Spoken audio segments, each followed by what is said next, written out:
What if the very badge that's meant to protect you is now putting your pension at risk? You've been relying on your blue badge for years, maybe even decades, trusting it to help you stay independent, to park closer to your destination, and to make everyday errands just a little easier. But now, something has quietly changed, and you might not even know it yet. Across the UK, fines are being issued to pensioners who thought they were parking legally. No warnings. No clear signs. Just a penalty letter through the door and a charge that could eat straight into your monthly pension. And here's the real shocker, it's not just about where you park, but when, how long, and even why. Could you be next? I'm David, and if you've ever used a blue badge, this message is for you. Before you take another trip to the shop, to a GP appointment, or even to visit your grandkids, there's something you need to know. Local councils are tightening the rules, and what used to be safe is now suddenly off limits. But why now? Why pensioners? And why the secrecy around these changes? Stick with me, because in just a moment I'll reveal the 11 specific locations where blue badge holders are now banned from parking, no matter the time of day or night. Some of these places might sound obvious, but others? They've been safe zones for years, until now. But here's the burning question, if these new restrictions are quietly being introduced without proper warnings, who's really being protected? And is this just the start of even more limitations on those who need help the most? It's no longer enough to simply follow the old rules. In fact, doing what you've always done could now land you with a fine. Are you absolutely certain you know which spaces are still safe? Are you sure you won't come back to find a yellow envelope on your windscreen? Don't risk it. Let me take you through the hidden details the council doesn't always tell you up front. Tap that like button if you've ever worried about blue badge parking, and stay with me, because what you learn next might save you a lot more than just money. Let's begin with one of the biggest surprises for many blue badge holders, loading bays. These spaces are typically found near shops and businesses, and while they may look like convenient spots, they are often off limits to blue badge holders unless specific signage says otherwise. Many pensioners assume that a short stop to pop into a store or collect medication is harmless, but councils are enforcing these areas more strictly than ever. In many regions, local authorities now apply zero-tolerance policies, meaning even stopping for a minute or two can trigger an automatic fine. These penalties usually come through the post days later, leaving drivers shocked and confused about what they did wrong. It's important to understand that these loading bays are now frequently monitored by automatic number plate recognition cameras, and the technology is unforgiving. There's no grace period and no second chance, just a fine that can exceed £70, often with limited opportunity to challenge it successfully. Another location that is increasingly catching pensioners off guard is the red route system. Unlike single or double yellow lines, which often allow limited blue badge parking, red routes are significantly stricter. These roads are marked with single or double red lines and are common in cities like London and Birmingham. The purpose of these lines is to maintain traffic flow and keep key corridors clear, and they come with very specific rules. Even stopping briefly can result in a fine, especially during active hours. What makes this even more difficult is that some pensioners are accustomed to using the same parking spots for years, assuming their blue badge offers them protection.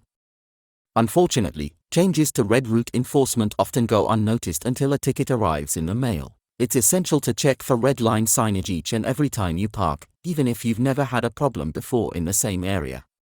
The next trap many pensioners fall into involves parking in residential bays.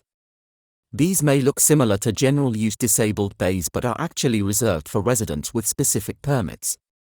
In many towns and cities, councils have implemented these restrictions to prevent non-residents from taking up parking in areas with high demand. Even if your blue badge is clearly displayed, if you're not a resident or don't have the correct local permit, you could face a fine. And since many of these restrictions are enforced without warning or physical ticketing, relying instead on camera technology, many drivers only find out they've broken the rule after receiving a penalty notice through the post. These tickets often come with photo evidence and can be difficult to dispute, especially if the signage was visible but overlooked. Pensioners are particularly vulnerable in these situations, as many assume that a blue badge automatically grants access to all disabled bays. This is unfortunately no longer the case in many areas. Clearways present another challenge that isn't always obvious. These are sections of road where stopping is prohibited entirely, including for blue badge holders. Unlike red routes or loading bays, clearways might not always be marked by colored lines. Instead, they are often indicated by a circular blue sign with a red cross, and they can be placed at intervals along the road rather than at every entrance. Some clearways only operate during specific times, while others are active 24/7. The key point is that even pulling over momentarily can result in a fine.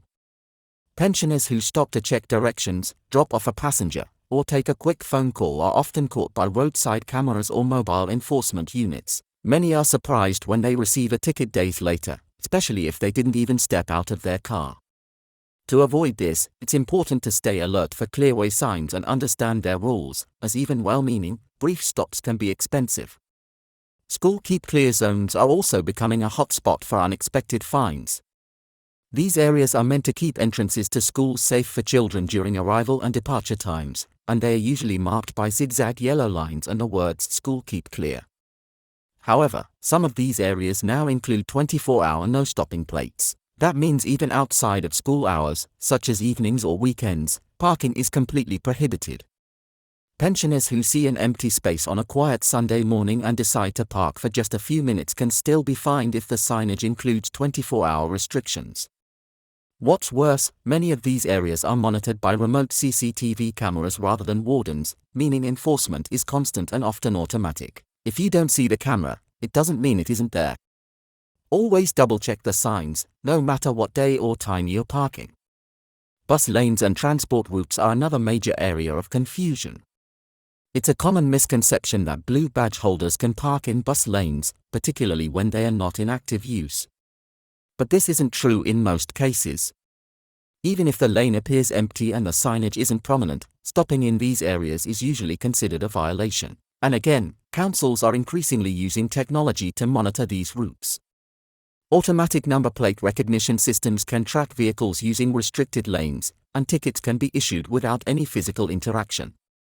These rules apply equally to tram lanes, cycle lanes, and sometimes even taxi lanes. Pensioners who rely on their blue badge to navigate dense urban areas often believe these lanes offer flexibility, but they've become one of the most common sources of parking fines for badge holders. Let's talk about temporary restrictions, which are especially dangerous because they often aren't clearly marked until it's too late. When roadworks or public events are planned, councils may impose temporary no parking zones in areas where blue badge holders usually park. The signs for these restrictions are often small, posted on lampposts or temporary stands, and may not be visible from where you enter the area. You might park in a familiar spot, confident you've followed all the normal rules, only to return and discover a temporary sign has rendered that space off limits for the day. Fines issued in these scenarios are rarely waived, even if you argue that the signage was missing or unclear.